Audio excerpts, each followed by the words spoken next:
live. We live, man.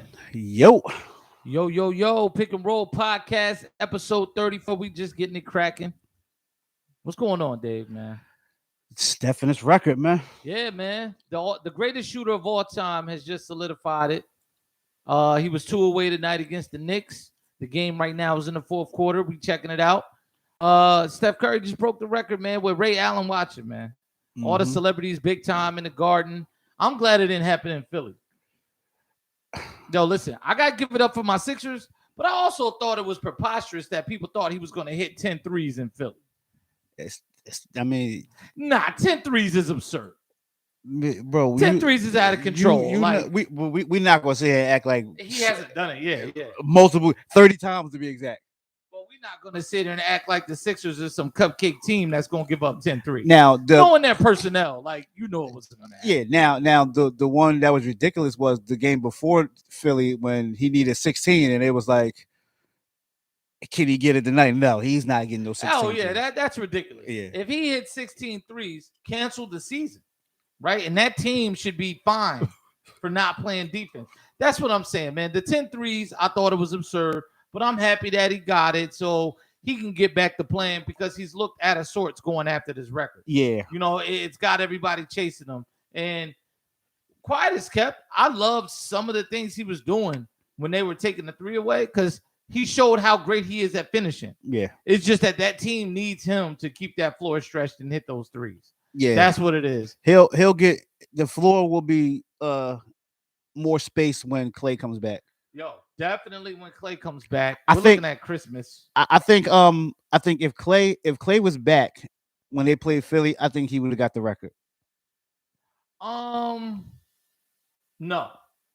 I say no because 10 is a lot. 10 is a lot, but if you have the other marksman out there and Thible's on Steph, and then when Clay starts sparking whoever, I'm pretty sure Doc might be like, yo, Thibault, go over there before it get crazy. And then Steph will go. Possibly. 10 is a lot, man. 10 is a lot. He's still human. But the Warriors are still looking at me like the strongest team in the NBA. Yeah. Even though the Suns' record is right there, too. I just don't trust them, man. You know how I feel about DeAndre Ayton. Anybody checking out this podcast knows how I feel about Ayton and how the Suns feel about Ayton because they won't give him a max contract. Man, Sixers have Miami, I think, Wednesday, and then Brooklyn Thursday in Brooklyn. Jeez. Well, Harden just went to the protocol, so he might not be there. Oh, all right.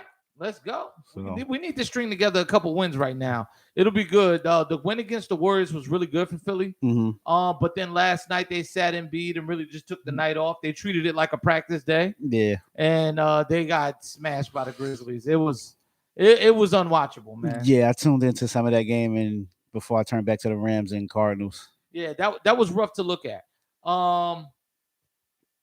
So where you want to get started, man? You want to just talk about this record, man? So let's start with the record, man. All right, let's start with the record. Okay, so Steph Curry, all-time three-pointers made. He's number one on the list and counting. How? Let's say this. Do you think this is going to be like a Jerry Rice record when it's all said and done, like Stockton with steals? Maybe because he's at 2,000, over 2,000 right now. Yeah. And he hasn't even hit the second part of his career yet. Yeah, he's at the peak of his career. And what people don't know when I say the second part of his career is the first part of his career now where he's still like the dominant player on the team, got the ball or whatever. Yeah. The second part of his career is now we're just going to use you as a spot up shooter. Him coming off screens is going to be infinitely more deadly than I think what he does now, right? With and being a supporting player for whoever the next generation of stars are, right? Like imagine Steph Curry coming off screens for Zion and Brandon Ingram, right? Like that's where I think the more rings are gonna come, right? Right now, he's the $50 million man. And you got to put a team together around him, and you got to stick to the salary cap. You got to do all these things. But when he's taken, $20 million a year. Like, hey, look, I'm your fourth guy. I'm your third guy. Mm-hmm. Yo, that's gonna get crazy. I think this record goes to about like close to 4,000 threes in his career. Whew. I mean, how many are we looking at per season? What's the average? We're gonna have to. Yeah, we gotta look that up. 4,000. Steph Curry is what, 32, 33? Something like that. He been in the league 12 years. Yeah, okay. He did 2 years at Davis, so he's about 33. What are you gonna give him? 5 more years, 6 more years? 39? No, we could maybe, because like I said, the second part of his career it's gonna be like how Ray Allen was. Like, we don't need you to do all of this running around with the ball. You just spot up and we'll drive and kick it to you. Or we'll set a pin down screen for you, come off the screen and you fire it. Imagine Steph in the Ray Allen role for like a Giannis. Right. Man. That's what I'm saying. That's Yeah. that's the second part of his career. Yeah. Yeah, it's going to be interesting to see how it goes. Give me your top 5 shooters all time. We know Steph is number 1 now, right? We agree. Are we gonna go like all time, or who I seen with my own eyes? Let's go who you've seen with your own eyes. Who I see with my own eyes. To me, there were countless shooters of the 60s, 70s, and 80s, right, and 90s. That I never saw in the 60s, 70s, and 80s. Yeah. So from what I saw, we go Steph. Okay. We go Ray. We go Reggie. We go. Are we doing 3-point shooter? Yeah, let's go 3-point shooting. We go. Well, we say the top shooters of all time, because the 3-pointer is the hardest shot. Steph, Reggie, Ray, Clay, Drazen Petrovic. You threw Petrovic in there. Yeah. So here's a guy, and I like your top 5. Definitely Steph and Clay and Reggie. That's automatic 3. Mm-hmm. One guy that can't be left out, even though it was his second act that got him up in that list. Jason Kidd, man. Yeah. You gotta kind of put Jason Kidd somewhere in that neighborhood. See, I got a lot of personal favorites though. Yeah. Of course, I love Del Curry. Mm-hmm. Of course, Big Shot Bob. Mm-hmm. But the numbers weren't really the thing with him. But he was making it was a big clutch shot. I mean, he was always knocking them down. Mm-hmm. I mean, you had Chris Mullin. Yeah. Dale Ellis. Yeah. Oh man. Percy Hawkins. Hornacek was a good shooter. Hornacek, real good 3-point shooter. Rex Chapman had a run in the 90s. Rex from the Suns all the way to the Hornets. Glenn Rice. Glenn Rice is up there. Glenn Rice. See, people that tune in, they might say, "Oh, you guys are leaving out KD and KD's definitely up there." No, KD's definitely up there. In the conversation. KD's definitely up there, but when I just boil it down to 3-point shooter, like KD's he's a flat out scorer. Yeah. Like he'll rather to pull up mid range than a 3. Well, and I got to put Larry Bird in there. Yeah, I was gonna put Larry Bird when we go all time, because we actually remember the 3-point shootout. Right. Yeah, we saw that. But then like as far as like watching Larry play, like we saw the tail end when he only had a couple years left. Yeah. So that's why before the back. Right. So that's why I didn't put him in there. But Larry's definitely all time top 5. Sure. Yeah. Totally agree. Yeah. Yeah, I'm gonna go Steph, Clay, Ray, Larry Bird, and we gotta say pure 3-point shooters.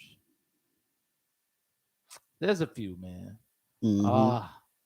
I don't know. It's a lot of guys in the conversation. I'm gonna have to come back to that one.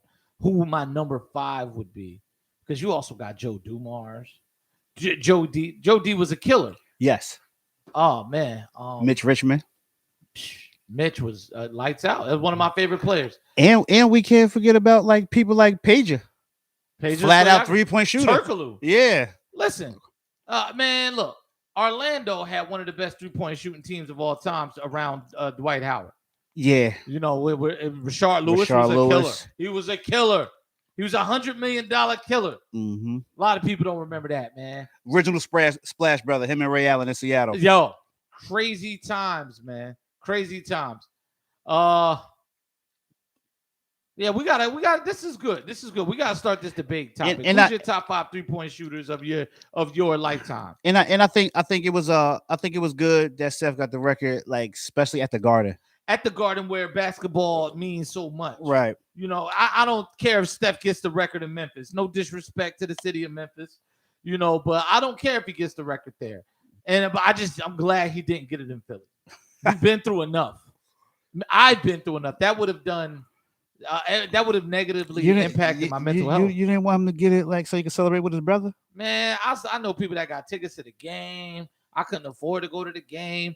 I ain't want to be part. I ain't want none of that to go down. You don't want to be part of history? Nah, man, I don't want to be part of that history. Come on. I mean, yeah, I want to go see Steph in person, and I might try to find a game this season to go fly out and go check him. You know, somewhere to a place where they don't really watch basketball. Yeah, like that, you know, but still, man. I don't want to see that happen in my house. And then for him to have to hit 11 threes or 10 threes, you know what I'm saying? I don't want to see you do that to Philly. We got real problems. So that means, so if you out there hitting 10 threes, 11 threes, that means you about to hang 50 on us. I've been to a Sixers game where they got worked over by the Pacers, by Reggie Miller, by Mark Jackson, Rick Smith, Dale Davis, Antonio Davis, Derek McKee. I watched these guys just shred Scott Williams and Allen Iverson. So I'm not with it, man. I don't know. I don't enjoy stuff like that. No. Yeah, I'm not the guy that wants to go to the Bills game when Jonathan Taylor ran for 5 touchdowns. I don't understand people wanting to be a part of the wrong side of history. Shots fired, because I just never mind. We gonna skip, we gonna skip that. What's wild is it's like the only time I've ever like chased history and gone to a game when A-Rod was looking for 600. He was a couple away and he didn't get it. But I got to see, and I despise the Yankees. Yeah. But I got to see Curtis Granderson take 2 out. You know what I mean? He took them deep twice. You know, so that was dope. Yeah. You know, but I don't want to see the Yankees break a record against the Mariners. Like, it's not me, man. Think that would be a good thing. You wouldn't mind seeing, I don't know, somebody have 7 rushing touchdowns against the Giants in person? No. That's crazy. That's crazy. I watched someone have 5 rushing touchdowns in a playoff game against the Giants. That is wild. That's wild. You were there in person? No, I was on. It was the game. Exactly. The game was in San Francisco. You don't want to pay your money for that, and that's the thing. I don't want to pay my money to see that, man. But you know, it's wild because Steph is so popular. The opposing crowds are cheering everything he does. Yeah. Like this is literally the event that LeBron, I don't think ever was. Like, yeah, LeBron brings people out. A lot of players bring people out. Yeah. Oh, KD brings people out. Yeah. Like a lot of people bring people out. Yeah, the big names are gonna bring people out. But this brought everybody out everywhere to try to catch this record. And I thought that's like, it was wild to hear Steph last night in Indiana. Every time he touched the ball, the crowd is on their feet, thinking that he's gonna kill the Pacers. This is gonna be it. Yeah, and it's wild, man. The Warriors lost that game. No, the Warriors won last night. They won. They won. They won. Yeah, they lost to the Sixers. Yeah, and they won against the Pacers. Okay, yeah. I think it was a tight game. It was tight. That's what it was. It was tight. Yeah, it was tight. If that game would have went to overtime, Steph would have broke that record last night. It's the GOAT conversation has to be had with Steph Curry in it at this point. I don't think you can have the GOAT conversation without that name. And who do you pull out of the top 5 the GOAT all time or the GOAT of this era? GOAT all time. I think GOAT of this era. What are we going to call the Steph Curry era? 2015 to now? Because if you look, that's when the run started. Yeah. We're only like 7 years into the Steph Curry era. Yeah. It hasn't been that long. People act like this guy's been at it, you know, like Chris Paul since the mid-2000s. Like, no. You know, this dude, the Warriors started peaking in 2015 with Mark Jackson. Yeah, with Mark. Well, that was 2014, and then I think the 2014 was Donald Sterling, right? 2015 they won their first title because LeBron came back to Cleveland after the 2014 Miami season. So, and They beat Cleveland without K-Love. So you don't Kyrie. so you don't want to start it when they lost. I think the year before they won the championship, when they lost in that second round of the playoffs. That was the first time they got past the first round in a while since Baron Davis. So you don't want to start it. Then you want to start it from the first title. I'm gonna start it from the first title, right? Because we're having a GOAT conversation. Whose era is it? Mm-hmm. And Steph Curry has played in 3 finals in 6 or 7 years. Mm-hmm. LeBron's played in 4 finals, right? Mm-hmm. So that's the tail of the tape as far as finals appearances concerned. But if you look at who's still a top player over the last 3 years and who's not, so you are you going to put KD in that? Who's the GOAT of this of KD's the era? in the conversation. Look, KD is in the conversation for greatest pure scorer of all time. Yeah, most prolific scorer of all time. Yeah, because he definitely shares in Steph's success as Steph shares in his. Mm-hmm. So they're definitely in that conversation. And it's wild for 2 guys to be on the same team, and we'll still include them. But any basketball fan knows how great they are individually. Mm-hmm. But I will say this. No one plays the game like anybody else. Everyone plays it like Steph Curry. Mm-hmm. You have Julius Randle shooting Steph Curry shots. You've got Shake Milton on the Sixers playing like Steph Curry. Everyone's playing like Steph Curry. And you just brought up like a little. I play like forward. Steph Curry. Kristaps Porzingis 7'3" plays like Steph Curry. Everyone plays like Steph Curry. He's made the 3-point shot a premium at this point. And no one shoots it like him. No. It's like there's guys that shoot a better percentage, including his brother, who has the highest all-time career percentage, right? Mm-hmm. With the minimum attempts or whatever, like 1,000 attempts or whatever. But no one has as much impact hitting the 3 as Steph. Because when it comes, and there's nothing you can do about it. It's like when Jordan Poole hit a 3 on you, it's like, all right, he hit a 3. I can survive that. Yeah, when Steph hits 1 3, it's like the world just collapsed on your team. It's like right. And we have to stop this now or before it gets out of hand. Yes. And that's the thing about Steph, man. I would say, and one thing I'll say, like, he goes in my GOAT players that I enjoy watching because he enjoys playing the game. Mm-hmm. He's having fun. I understand what Kareem Abdul-Jabbar was saying about guys celebrating GOATs don't dance, this, that, and the third, going at LeBron, Steph, and all these other guys. But Steph is making it a show for the fans. And you know what? He's hitting these shots and dancing. Yes. He's shooting the ball, and at the top of the arc, he's pointing at fans saying, that one's for you, and it's going in. Yeah. The ball is still in flight. He's pointing. This is the most amazing thing I've ever seen. Like, individual performance. This is like, outside of Jordan, this is the most amazing thing I ever seen. I don't even think Jordan could dance and do all this stuff and still have the same impact, right? Like, because his thing was laser focused, and there goes Steph with another 3, man. Just stretching it out, man. And that's crazy, man. 5 for 12 on 3-pointers, 22 points, 3 rebounds at this point in the fourth quarter. And the Knicks are all but done here. Hey, they hit a 3. They're down by 9 with 2:25 left. But we're not a play-by-play podcast. Yeah.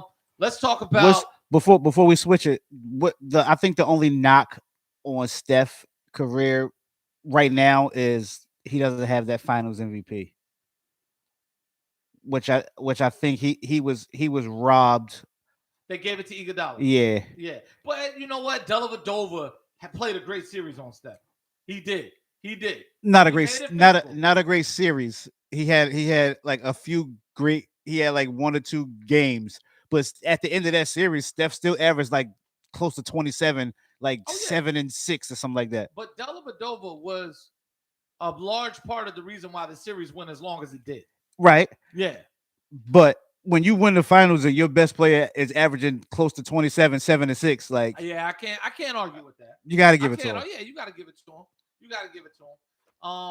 Man, look at Kevon Looney, man. He looks like he bites people. Man, I keep saying that. They got to cash that man out, though, because he plays well. He's a lot better than he was 2-3 years ago. Yeah. Kevon Looney has learned the game of basketball. Let's talk about NBA trade deadline coming up, man.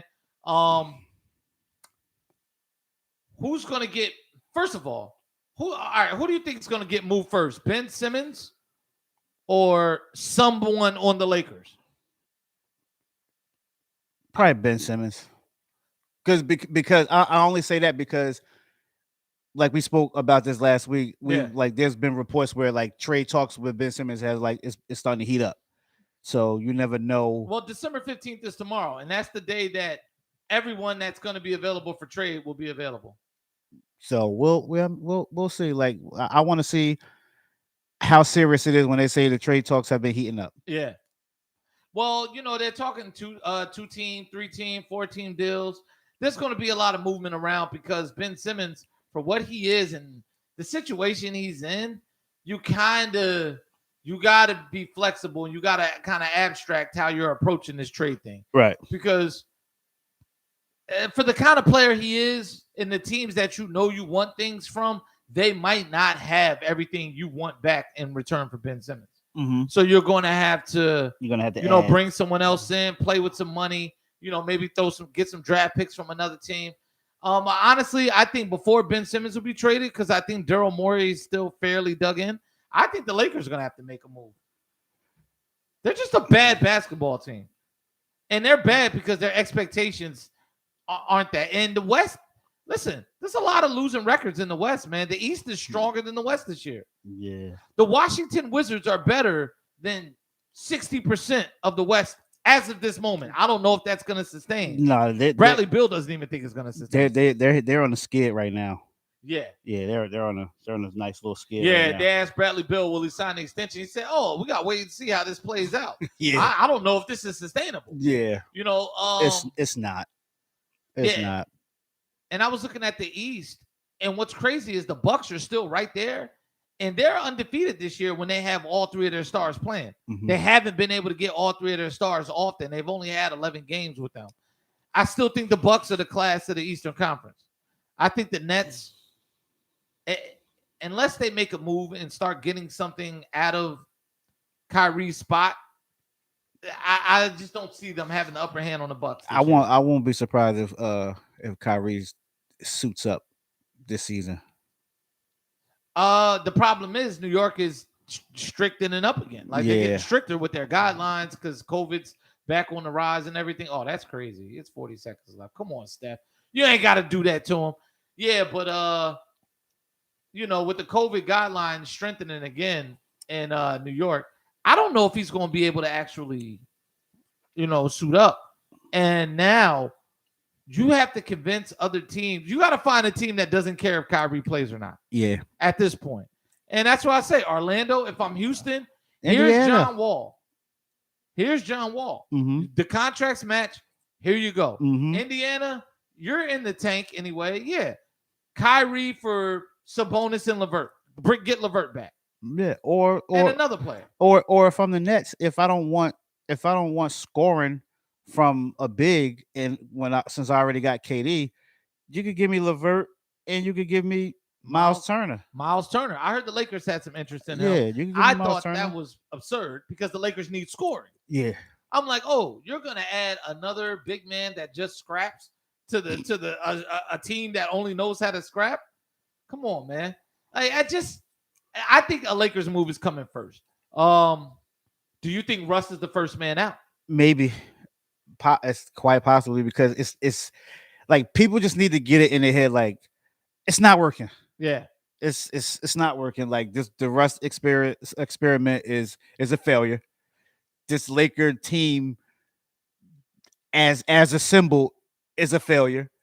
That's why I wrote on Facebook, like, is it time for us to stop giving out excuses? Like, let's stop saying that the season's still early. They got to gel.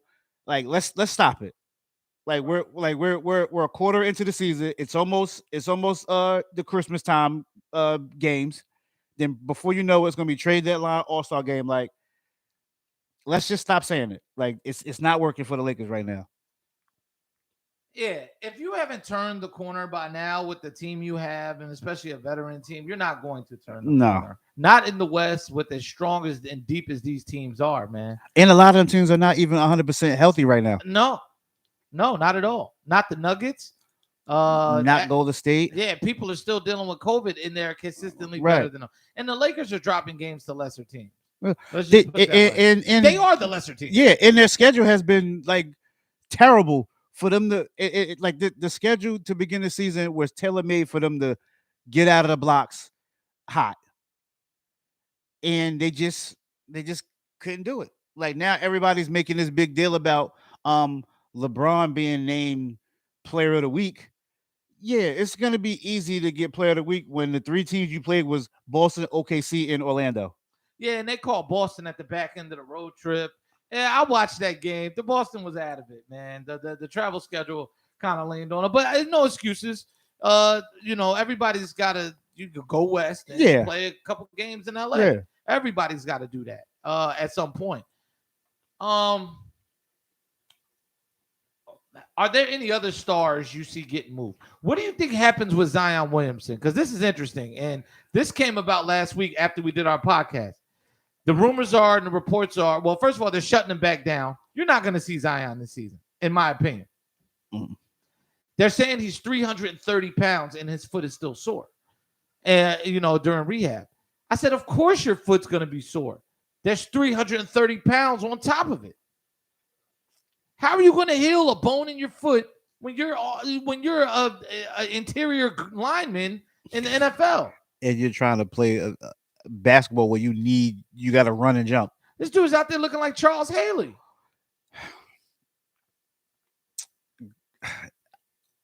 It's sad. It's sad. Like I don't know if he's trying to pull a James Harden. Yeah. And with all the weight, but we know I think James Harden weight was like a bodysuit. Right. But we could clearly tell that Zion is just eating everything possible in New Orleans. I think this is an extreme way of trying to get out of New Orleans. Yes. But 330 pounds is ridiculous. It's ridiculous. It's way too far at this point. It's too far gone. It's beyond reproach. I honestly think the Pelicans need to move on from him. Trade him somewhere. Let him sit. You'll be able to get some pieces back and some picks to put around Brandon Ingram. And just cash Brandon Ingram out. Just cash him out. Start rebuilding your team again, because it's over, man. It's over. You guys blew this one. Yes. I don't know what you did. I don't know if it's Zion. I don't know if it's New Orleans. I'm not close enough to their news situation or their news cycle, but you blew this one. Yeah, it's over. Big time. And it's people are calling bust on Zion. Can you blame him? I mean, the dude was averaging 30. He had a 9-game stretch last year where he was averaging like 35, 7, and 9. Mm-hmm. It was like ridiculous. Mm-hmm. So when he plays, he's the real deal. Yeah, he dynamite when he plays. Yeah, man. But are we going to see him again? Maybe when we get out of New Orleans, he'll slim down and take basketball serious. Maybe this is an Eddie Curry situation. Maybe it's an Eddie Curry. Maybe it's I hope it doesn't turn into a Greg Oden situation. I hope not either, man. But we could just chalk it up into a Eddie Curry situation where he just let his body just go, and then he just said, "Screw it." Yeah, I thought it was ironic that he has the Mountain Dew commercial, and I'm like, "Oh, you must be drinking Mountain Dew every day, or just high sugars and syrup every day, sitting down, drinking Mountain Dew and eating."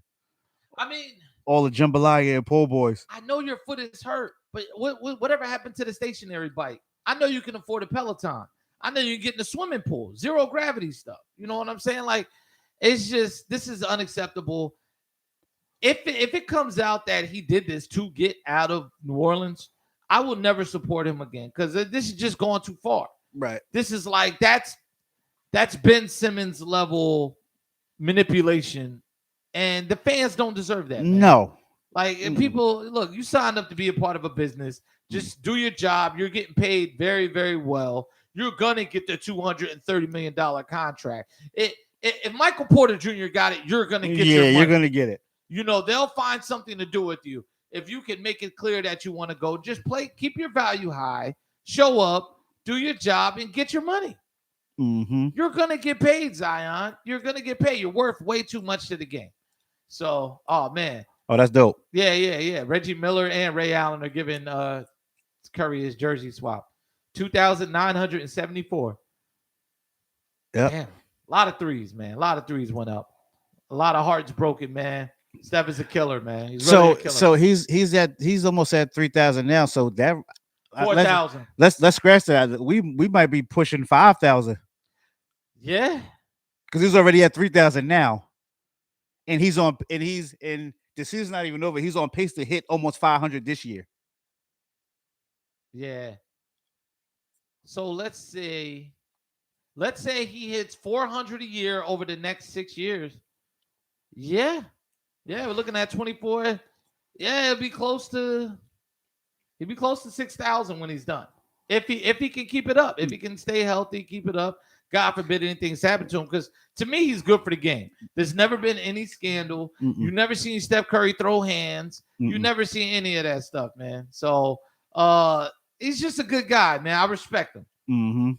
I respect him, man. So it's good to see those three right there. Yeah. Ray, Reggie, Steph.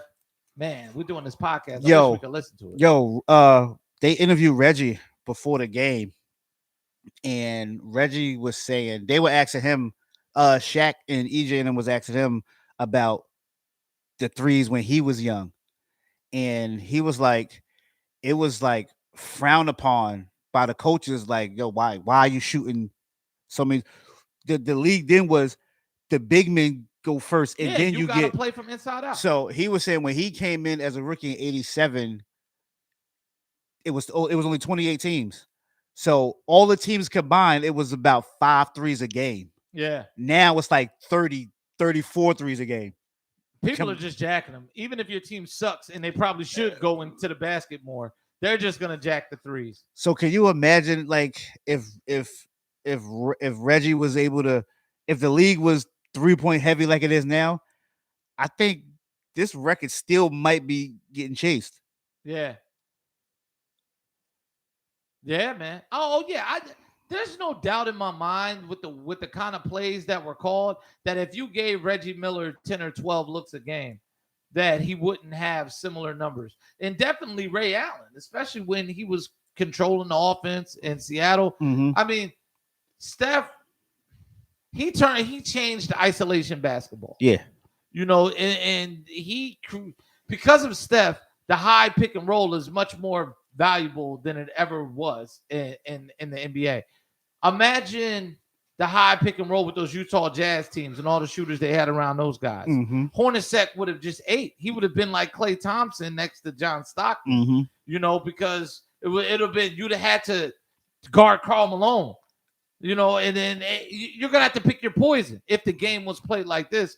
And I always tell people, MJ could hit the three. It just wasn't necessary. Yeah, it just wasn't. Why? When I could never miss a 2-pointer. Right. Yeah, I'm going to hit every 2-pointer. And then I'm going to hit the threes when they count and when they matter. I'm going to show up to Portland and hit 6 threes in the finals. In the first half. Yeah, in the first half in the finals, yeah. But in playing a game like this, MJ, in this era, it would have been stupid. Yeah. He would have had a little bit of Steph and his own numbers on steroids. So it's wild to watch. It's wild to watch.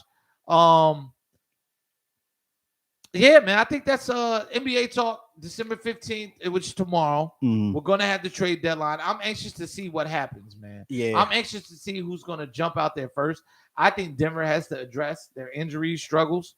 They have to. At this point. They gotta bring somebody in. But who? Yeah, who? And what do you risk? Do you risk taking away from your chemistry? Do you just bring in another veteran, you know, like an older player to kind of tread water? I would say they would have to. You know what?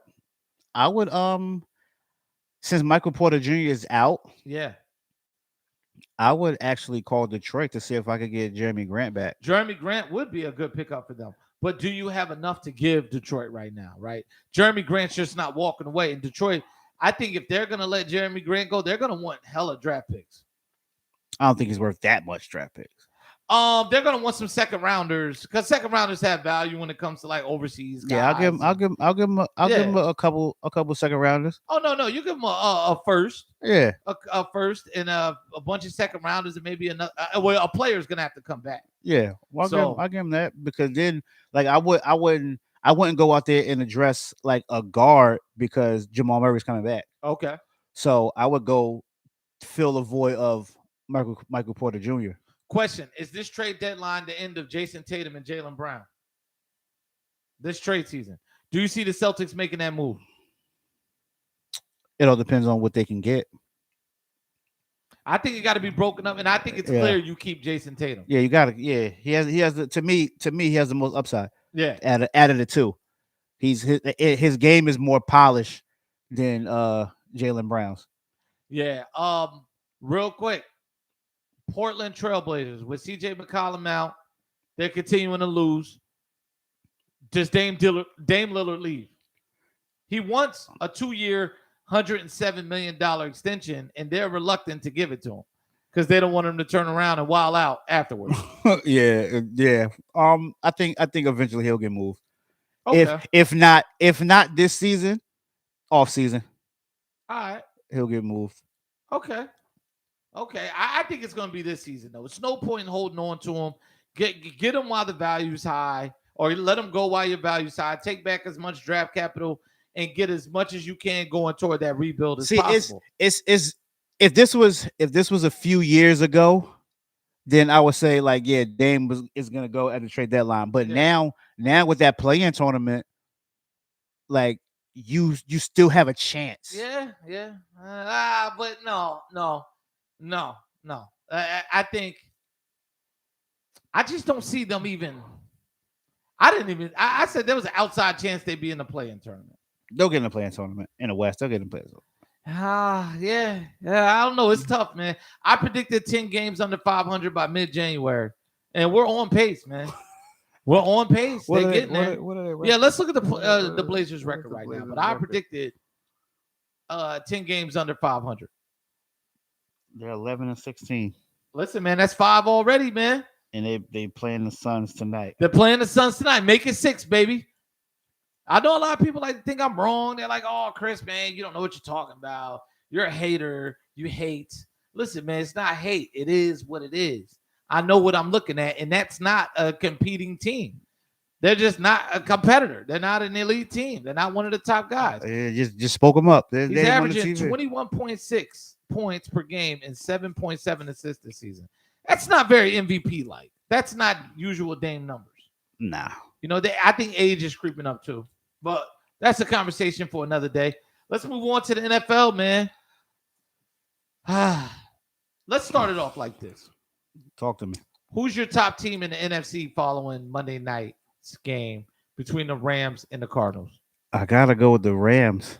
I gotta go with the Rams. Even though Green Bay record-wise is the number 1 seed, I gotta go with the Rams. And you know what? And I said it. I told you I didn't believe in Odell, and I'll give him a chance to prove himself. But early on, the returns are looking good. He's looking all right out there. Yeah. They're starting to find a rhythm on offense. Yeah. But what I am saying is he's opening things up for Cooper Kupp. Yes. I swear, no one could cover Cooper Kupp last night. No. They could roll every coverage out there. They went as deep as they can. The Cardinals have that wildly talented defense, and they could not cover Cooper Kupp to save their lives. They couldn't cover nobody. And the Rams was running the ball very well. Very well last night against that vaunted D line. Now, very underrated. Nobody's gonna pay attention to it. Last week when the Rams played the Jags, it was 37-7. Who cares about the score? Because we all knew that it was going to get ugly like that. Yeah. But a sneaky stat was the Rams took that game against the Jaguars to find a running game. Yeah. So they were able to run the ball. Sony Michel had, I think, 125 yards rushing last week against the Jaguars. So they took that into last night and was able to establish the run early and softened up the defense, and then that's left because this isn't the Todd Gurley Super Bowl Rams. No, this isn't that where they had Jared Goff and they went to Super Bowl, but we all know Todd Gurley in a running game led that team. Yeah. Now this Rams team is we really want to pass the ball, but we can't pass the ball if you know we're gonna pass. So by them establishing a run and getting some positive yards when they running the ball, Now you seeing Matthew Stafford like really pick teams apart. Something Buffalo forgot. I thought last night the Rams were my Super Bowl pick, and they renewed some of my faith in that because my picks are in the garbage. Buffalo's not going to the Super Bowl this year. They might not even make the playoffs. No flaming tables. No, not this year, man. I don't believe in the Buccaneers. I just don't believe in their ability to put teams away. Every week, someone's coming back on the Buccaneers, and they're getting saved by late penalties or non-calls. You know, that like the Buccaneers are very fortunate. I just think the Rams are the most balanced team in the NFC. And Kyler Murray come playoff time, man, I just don't trust him. I don't trust him at all. Aaron Donald set the tone for that game last night. He definitely did. And that's the other thing. You got Aaron Donald, you got Ndamukong Suh. Sue was in Tampa. Oh, no. Von Miller. The other D tackle there. I don't know what. Who's the other D tackle? I forgot his name. You know who I'm talking about, man. I forgot his name. But Sue is in Tampa. But you got Von Miller. You got Leonard Floyd coming off the edge. Floyd. You got There's another D tackle next to him last night that was eating. And I couldn't catch his name. But he was eating last night. He was getting through there. I was like, damn, Kyler Murray was under duress all night. I was disappointed in the Rams safeties late in the game. Why are you guys not over top on Gaines? fourth and Gaines goal? is the other tackle. Yes, he's playing very well whenever I watch the Rams. Yeah. Like their defensive scheme is amazing. But I think their secondary, we know they got Jalen Ramsey. We know they got some other solid guys. But what I saw last night, they let the Cardinals back in that game, and they were giving up a lot of long play. It was literally the safeties just having poor depth late in the game. Well, you know that they need to go long. We could chalk that up to Jalen Ramsey not playing last night. Yeah. Going forward, but it's different. It's different now. The way the Rams use Jalen Ramsey. Yeah. Now they pretty much use him like the Chiefs use Tyrann Mathieu.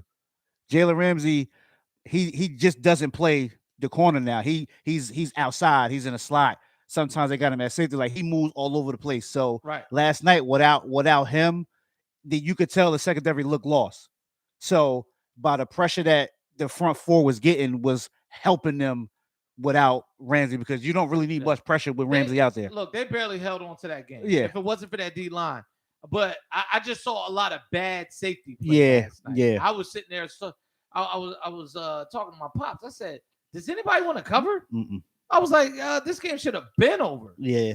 And I was disappointed, but all in all, the Rams are the most balanced team. I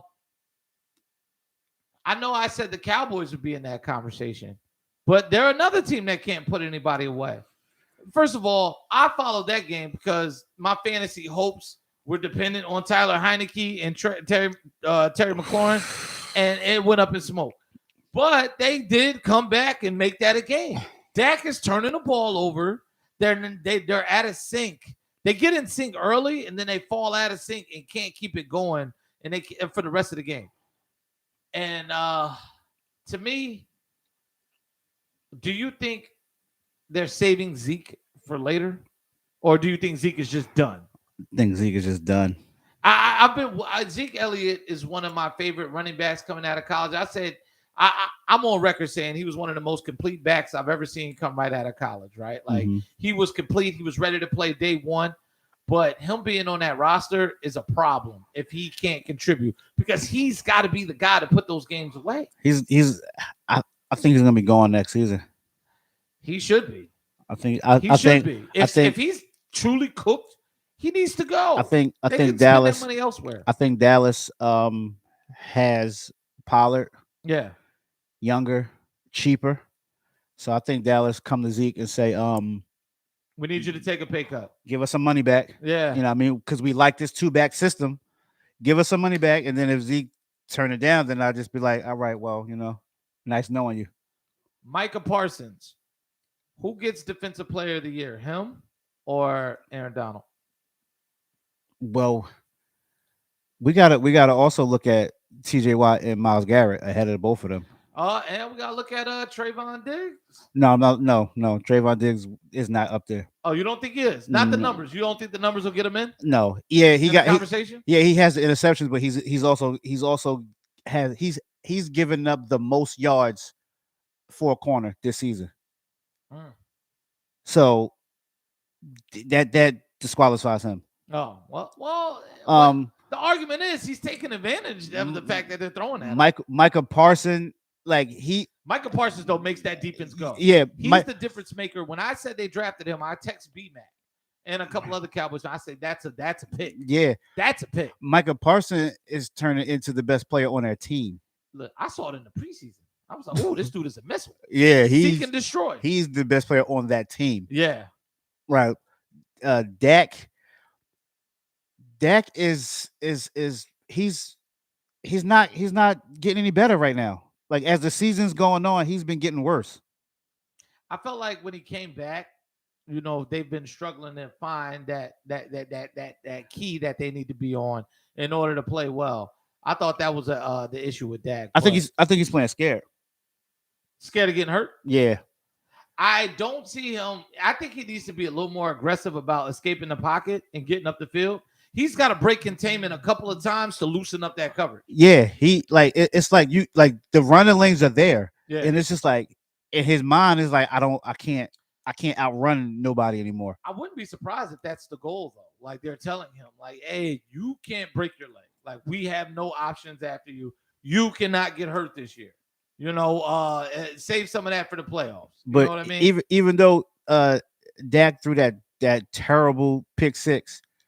Awful. I think it was bad play calling. Like, why are you calling pass plays when you're up when you could just milk the clock? But that's what I'm saying. What is Zeke on the roster for? Like, let's salt this game away. Yeah, let's walk him down. Because Zeke can't against a team that has a good to solid to great defense. Like Zeke isn't gonna be. He's not that guy. But you got to establish the run, and you got to be willing to run the ball as a coordinator. They right. just didn't even try. Yeah, you have to run the ball. Yeah, like even if you're not gaining any yards, you have to put it in the defense's mind. Like, look, we will run it. Listen, 35 seconds are going to run off this clock right after this before we call another play. Yes, you're at least going to lose 2.5 minutes to us. Give me them timeouts that's in your pocket. Exactly. I need those. Exactly. That was kind of ridiculous. Right now, if the playoffs started now, it'd be the Rams and the Cowboys. One game I caught a lot of.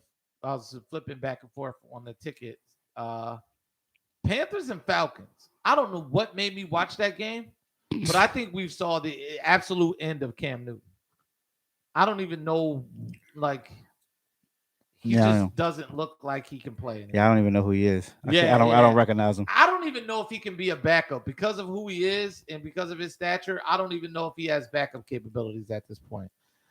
He looks pretty bad. The Panthers look pretty bad. I don't even know why I was watching that game. I'm sorry. It was a waste of my time. Another game. Let's talk about. All right. So we're saying the Rams top team in the NFC. Who's your top team in the AFC? Are you giving it to the Patriots? Man, after what I've been saying from the damn Chiefs. Listen, I'm still waiting for the Raiders to press charges. And I thought it was absurd that the Raiders would jump on their logo. They had that. They asked for that. Yeah. They asked for that. They got trounced. They asked for that. That wasn't even a contest. Mm-mm. And why would you jump on the Chiefs logo knowing that they've had the upper hand over you in recent memory? It started the first play of the game when they hit Jacobs, he fumbled and they scooped it up and scored. That's when it was over. Listen, man. KC, everybody was talking about their offense has been struggling. They opened it up yesterday. Mm-hmm. And they're gonna find a way because they have a championship coaching staff and they have a championship quarterback. Mm-hmm. I think KC is the dark horse in the AFC. You still have to Baltimore. If Lamar Jackson doesn't get hurt, they win that game. Mm-hmm. Because I was checking out some of that one too, and I'm a believer in Cleveland, but they just got hit with COVID this week, man. I'm not a believer in Cleveland at all. I mean, to upset someone in the first round, I was a believer, but they just got smacked with COVID. A lot of guys are out. I think Garrett got put on the list. I know. No, I don't think so. Was it Garrett? It was a I know. bunch I of know. people, I know. man. I know. Jarvis Landry is on the list. Jarvis Landry's definitely on the list. I saw that. I gotta look at it again. Yeah, I just saw it this afternoon, while I was at work. But I thought that was crazy. And I was like, damn, man, every time they get to turn the corner, they just got bad luck, man. Yo, are we gonna say, can we agree that Baker hasn't gotten any better since Odell left? That team has not gotten any better, and his fortunes haven't gotten any better. I need to see Baker well, first of all, they've been winning. Second of all, when Odell leaves, the Browns win. So they've got their season somewhat back on track. They got themselves back to the middle of the pack because they slid seriously, right? No. Baker hasn't gotten any better. He's the same quarterback he's been. When you're running the ball and it's working, Baker, out of the play action, is one of the best throwers in the NFL. He sells the play action better than most quarterbacks because 60% of the play action is acting. You have to act like you're really going to hand that ball off. So and freeze the defense. Who's been better since the trade, Odell or Baker? It's too early for Odell because, listen, Odell's first couple of games, they weren't pretty. And Baker got hurt shortly after that and missed the game because he had the shoulder injury. So this is what I'm saying, man. Like, I don't know if either of them have gotten better. Odell's definitely in a better situation with a better quarterback. Odell is proving that, like, I can still get open and I have a quarterback that can get me the ball. Odell's proving that with Cooper Kupp, with this coaching staff and this more talented team all around, yes, I can play pretty well. Yeah, when I got he needs to just be on his best behavior. When I got a quarterback that can hit me in the numbers instead of throwing it to my feet. It's cool, man. I don't know. I don't know if Odell got better yet. We will see. Time will tell, man. Because listen, the Rams still play in the NFC West. There's a lot more testing they got to do because the Niners are back into it. Yeah, they got the Rams got Seattle this week. They'll Seattle's never an easy game. They'll win that. I think they win. They should win. Yeah. But that's never an easy game. So they still got to finish out their division schedule. So we'll see what happens with the Rams. But in the AFC, you're going to give it to the Chiefs. On a scale of 1 to 10, how legit do you think the Patriots are? To represent in the Super Bowl? As contenders in the AFC. I don't want to go that far yet. I give them a 7.5. Ooh, that's high. I give them 7.5. I'm going to reserve judgment until they play Buffalo again. And if it's fair weather and it's not like a wild psycho 90-mile-an-hour wind coming across the field. It just your luck. The game is in New England this time, and just your luck. It's going to be a downpour. Yeah, exactly. Extreme weather circumstances. I believe in New England's defense. I believe in their defense. I think at some point you can't continue to hide Mac Jones. He's going to have to throw. Right.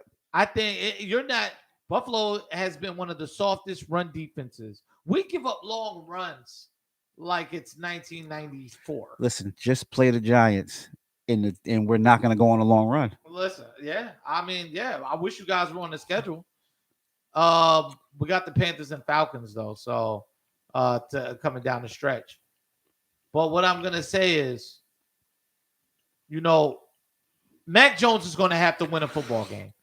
And since it's the AFC, it's going to be somewhere cold and windy that he's going to have to throw that ball. And I think if they have to meet Buffalo in the playoffs again, regardless if it's in New England, that's not going to happen twice. What you saw where they could just run the ball and hide him in a crucial game. That's what I'm wondering, Right. Yeah. Mac Jones is for New England to get to where they want to be. He's gonna have to put his big boy pants on and win them a game because they've been winning games despite him. Yeah. Like they're just like, look, just don't lose us a game. Right. Just keep it where the defense can take over and this running game can take over. But playing Buffalo in the playoffs or got to go to Arrowhead in the playoffs, like he's gonna have to go into a hostile environment and win a game. Or playing a coach that's familiar with them, like the Ravens. Right. Like in Baltimore. I think that's going to be a situation where, that's going to be show and prove time for Mac Jones. Like New England's back, they're competitive again. Congratulations. I'm gonna put them on about a 6 because they beat my Bills and they're the class of the division right now. But I'm gonna give them about a 6 because Mac Jones, what you saw in that extreme weather game is not something that's I think is indicative of how they're gonna play. Like that's not how they're gonna.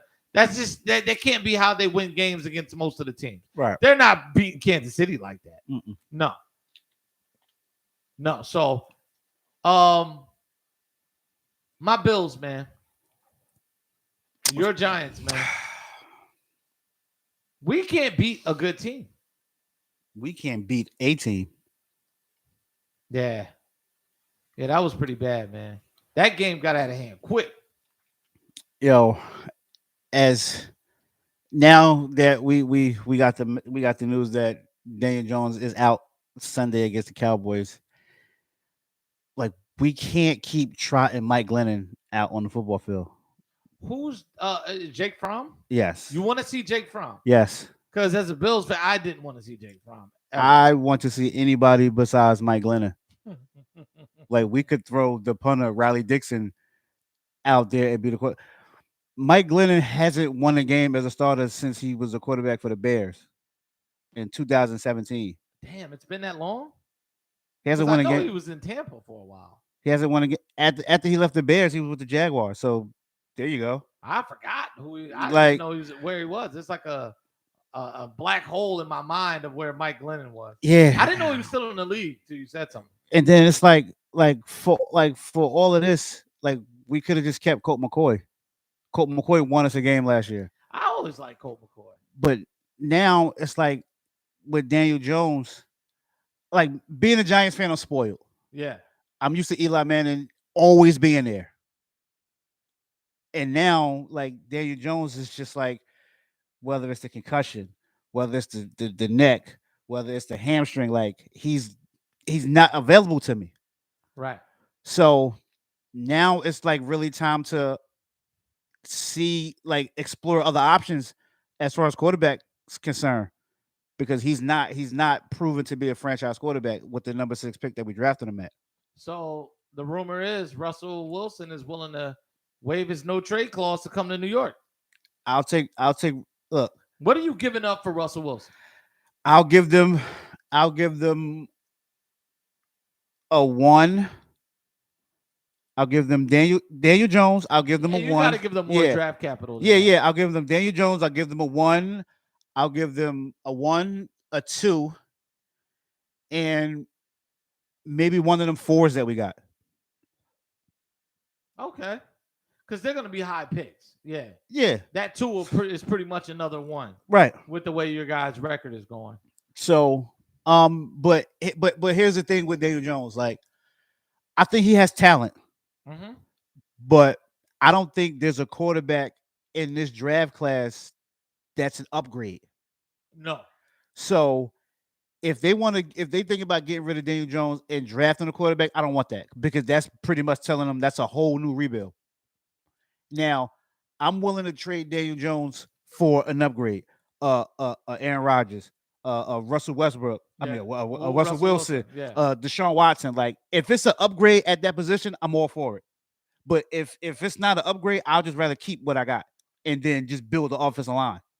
Yeah, just continue to build the team out around it. So if we could get one of them, if we could get Watson or Wilson, and only giving up one of them first round picks, then I would use that second first round pick or a second rounder on an offensive lineman. What happens to Saquon if you're the Giants? This is what I'll do with Saquon. Like, my patience is running thin with Saquon.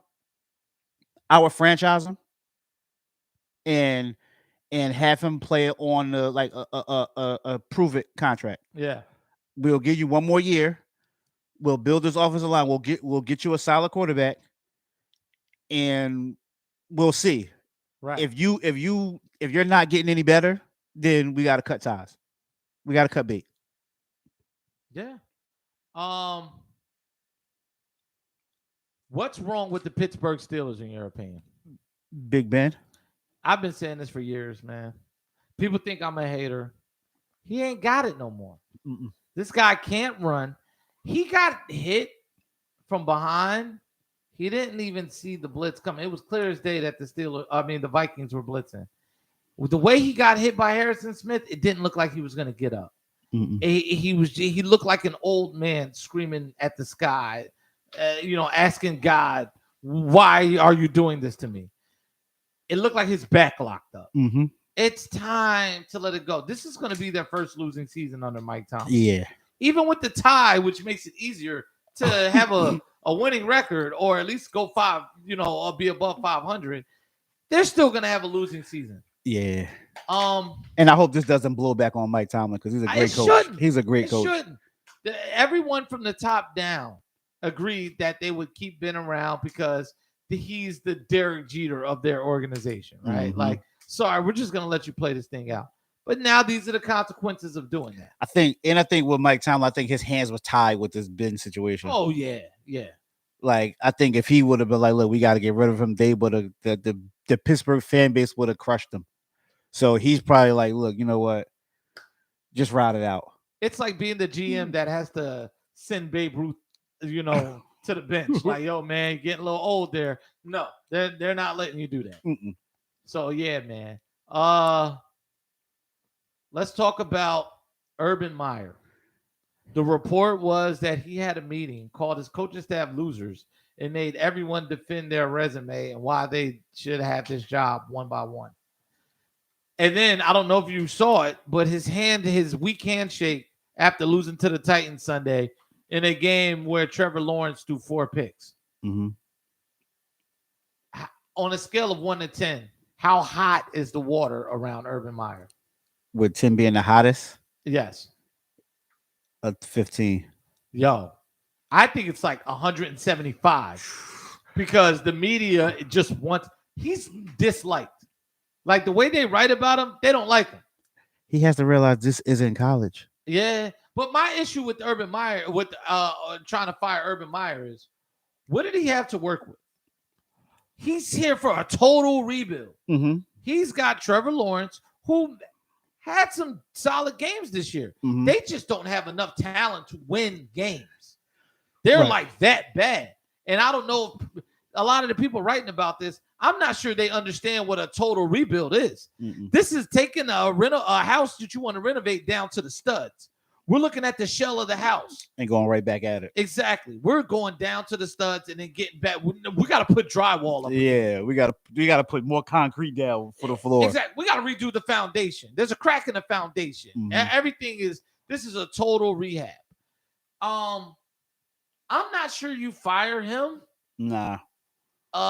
He's had the off the field stuff and everything, but I think you give him one more year and you got to give him another draft because who out there is going to come in here?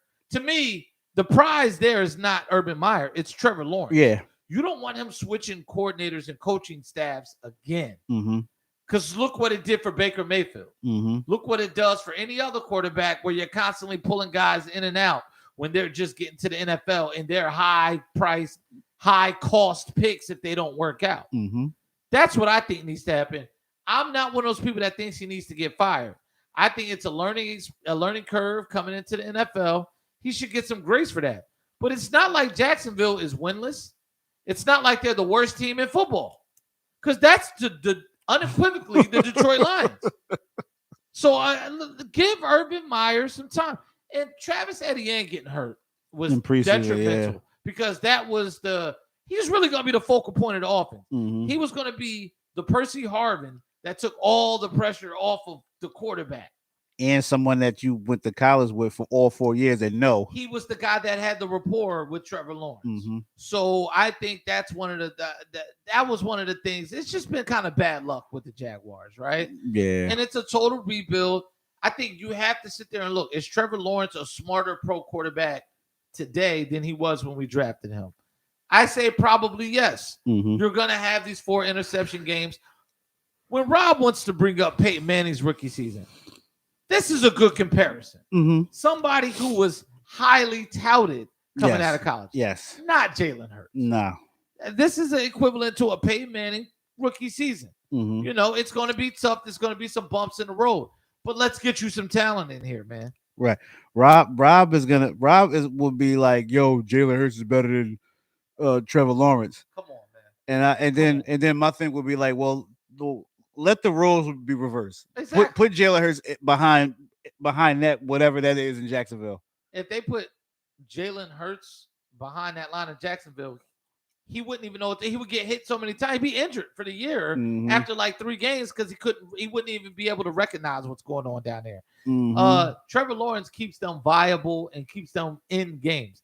And it's not like Jacksonville's defense is giving up 1,000,000 points like Detroit or like Oakland did last Sunday. They're playing a tough game. They're just losing a better team. Yep. Lay off Urban Meyer. I want the media to lay off Urban Meyer. I think that's important. But they knew what kind of person Urban Meyer was before they hired him. Yeah, and he's coming back to Florida. Expectations are high. Like, come on, just take it easy. Give it another year. Go back in the draft. Fill out that offensive line. You know, get Travis Etienne back. And then if it don't work out, then you could, then you could cut bait. Spend some free agent money. Get you another wide receiver because they got some decent receivers there. So my thing is, with all the stuff that's surrounding Urban Meyer, like, can you get free agents to come there?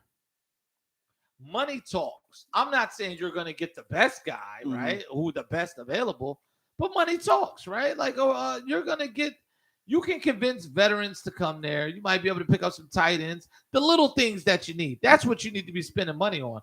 I'm not saying you got to go out and go get $150 million man. Right. Because Buffalo used to do things like that. And when they tried to do it, it failed miserably because they didn't have money to get anything else. But you can get incremental pieces because you're most likely not going to be a playoff team next year. No. But what you want to be is in the conversation of the playoffs. You know, you want to get to 8 or 9 wins. So then you're like, all right, we're bubbling. Yeah. We got these guys. Yeah. We're rolling. Now that next draft is the one that puts you over the top along with the free agency. Got you. That's it. Urban Meyer, 1 more year. But he's got to relax if these stories are true about how he's treating people. Right. I know you're getting lap dances at the bar. You're doing a lot of stuff. I just need you to relax, Urban. I'm here to support you. I think you can do it. I was an Ohio State fan for a little bit. Really? Yeah, man. I was a Cardale Jones guy, man. He shouldn't have got benched. That was an Urban Meyer mistake. But, you know, it is what it is. They never developed the best talent that they had, the best physical talent. That JT Barrett guy, never liked him. Never liked him. But Urban put together some good defenses, right? And those defenses are what carried them. And that's what he's doing a great job. They're doing a great job with Jacksonville's defense. Let's see. NFL talk. I think I addressed the topics that I had for the NFL. I don't see anything else. We could discuss that MVP race. I think it's a little too early. Too early. It's only 3. It's 3 games left. No, 4. 4 games left. Yeah, 4 games left. I don't know if you can give it to Tom Brady, given the team that's around him. Right now, if he runs the table, wins out, and gets number 1 seed, he'll probably get it. They'll probably looking at their schedule, it's possible. I say it's too early because I got to see how the Rams finish up in that NFC West, and I want to see how Aaron Rodgers finishes this season up, right? But he lit up the Bears in the second quarter. After they did the that was crazy. Double check. Yeah, that was crazy. He lit the Bears up for the rest of that game, and who else would be in it?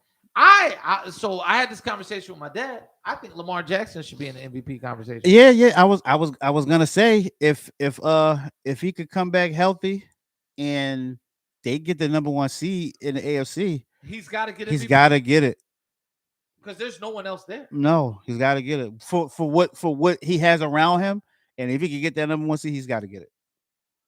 Matthew Stafford's a dark horse. Yeah, I'm not one of those guys that think a running back would ever get it. Nah. Unless you're like 2,000 yards and Yeah. 27 touchdowns, like a Priest Holmes year, you might get MVP. Like Priest Holmes in his prime, you got to be doing something remarkable, like AP. When he was going for the record. Other than that, I don't think a running back should get it or deserves it.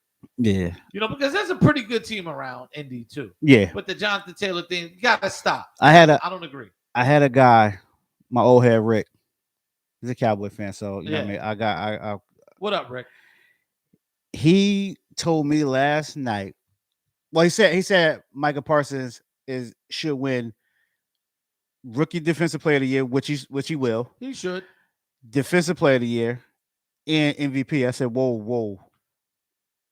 Listen, man, a triple crown in football, he would have to have like 30 sacks to do that as a rookie. I told him, whoa. He would have to have. Oh man, I think LT pulled that off. Yeah.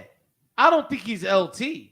And then I was gonna get to that because he tried to tell me that Parsons is better than Lawrence Taylor, and I was like, "Yo, this is a great podcast, episode 34 in the books." Super Dad, how you feel about this episode we just had? That's crazy. I'm ready to wrap it up after that. It was. Yeah, I love this episode. Everybody is not fit to have the conversations that we're having. No, that's what you can't be talking amongst mixed company. Better than Lawrence Taylor. Lawrence Taylor doesn't watch the Giants though. That's what he.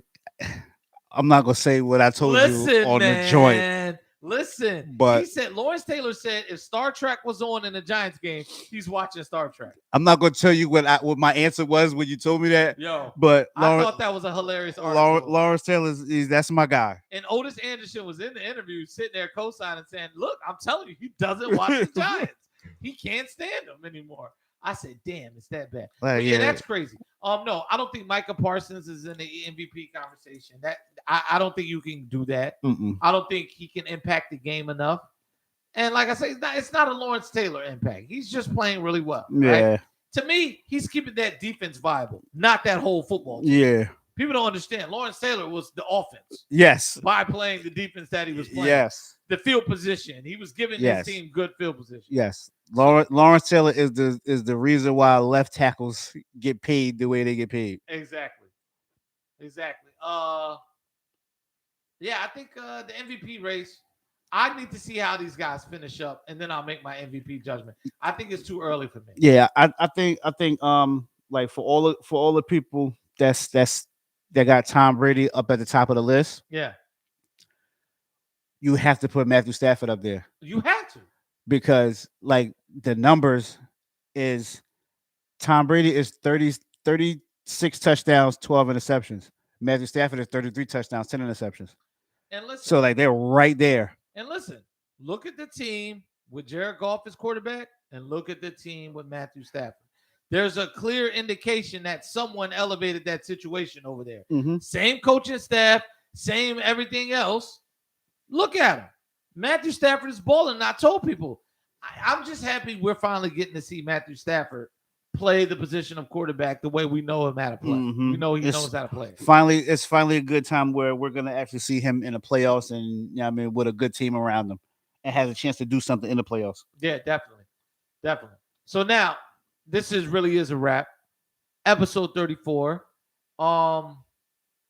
Anything you're looking forward to this week in sports, man? What do you want to see from the Giants Sunday? If the Giants beat the Cowboys, scale of 1 to 10, how shocked will you be? I'll be extremely shocked. Okay, scale of 1 to 10. 10. Oh, 10. 10. I would be extreme. I have gone on the record saying that the Cowboys would beat us 50-6 on Sunday. Where's the game at? We're home. Oh man, that is wild. We are home. Yes, but I will. And we have Mike Glennon, the starting quarterback. I did say this last night before I found out that Daniel Jones was hurt. If we can somehow beat the Cowboys Sunday, we probably could make the playoffs.